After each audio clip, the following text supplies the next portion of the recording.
it. So let's just do it. We don't have to tell you, in fact, that Easter is just a couple days away. And if you are in your planning mode, your last-minute planning mode, then we have some quick solutions that can dress up your table in absolutely no time. Compliments of Cheryl Najafi with CherylStyle. We welcome you back to the show. It's always a pleasure. Thank you. It's so fun to be here. You are our own just craft. I don't even like to use the word craft with yours. It's art. Thank you.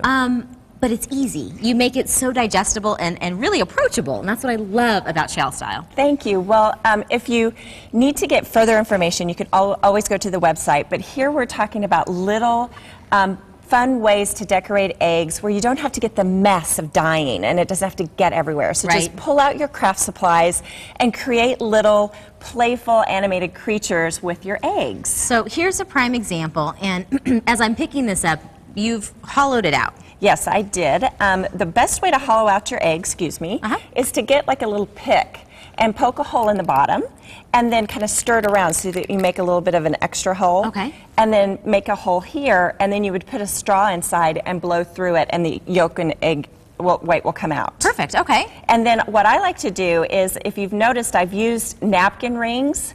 I say that the only thing good for a napkin ring is to keep something round from rolling off the table, because I like to do something fun. Bows you use. Honestly, and bows is like just barely scratching the surface of your creativity. Well, it's fun. It's fun to do something that engages your guests when they sit down. Yeah. But use those napkin rings to help hold the eggs in place so that they don't roll around. And then the kids can use all their craft material and create these fun, whimsical barnyard creatures. Well, I can see where you're going with this one. She just needs a few little eyes. Yep, so she's already got her lips ready to go. Fuck her up, baby. She's ready to go. And then, you know, if you'll go to CherylStyle.com, you can find all of these images and you can emulate them with your kids. Creativity at its best. Thank you so much for teaching us that. Now, this is what I was kind of watching you prepare a little bit earlier today, and I was really impressed with this. These are paper mache eggs, and of course it's on the classic of blowing up the balloon. Okay. And then you can take anything like rice paper, wrapping paper, newspaper, and you just layer the egg, the paper, the balloons, and then you use a mixture of just plain Elmer's glue and water. Oh, now, I was thinking that was like Mod Podge. That's even easier. No, it's just glue and water, and you just brush it on, and then you just keep layering and layering the paper. Okay. I wet these a little bit so that they'd be a little softer for the demonstration, but you don't have to. You can keep them dry, and then you just keep layering the glue on. You want to try it? Sure. And then what I love about this, tell our viewers about kind of where we are with this. Whoa! Careful. That's why they pay her the big bucks and I just pretend to know what to do. I have a towel just in case. No, I'm good. I don't mind getting a little dirty. And so what you do is, once they're dry, is you pop the balloon, and then they make these wonderful vases that you can just pop a little mason jar in, or you can use them as luminaries if you put a votive, and they can line your table. That would be beautiful on your Easter table. And what I like about these ideas too is, even though they work for Easter, they're very spring. So we can carry them. And you could use these paper mache votives, if you will, for any type of like garden party or outside event where you want to line the walkway like a luminary, and so they're very versatile. I love this. This is really fun. Here's your towel. Oh, thank you. Just set that down. And then we always like to do something where there's a little twist to our Easter celebrations. And so we thought that we would repurpose this cupcake stand.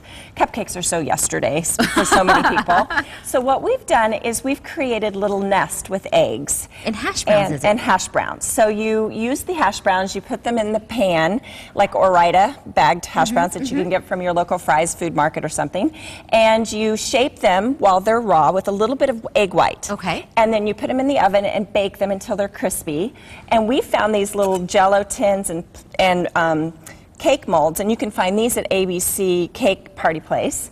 And we put the hash browns in there, and then we put the deviled egg base. Well, and I know you're all about enjoying the people around you and not a lot of the fuss once it comes to entertaining, so we could probably go to something that was already, you know, a deviled egg that's already prepared for us and then reinvent it. I want to make sure, Cheryl, that I have time to tell about your new, really exciting venture with Pottery Barn? Yes, so we will be going to Pottery Barns around the nation while we're on our book tour for You're So Invited. Panic less, play more, and get your party on.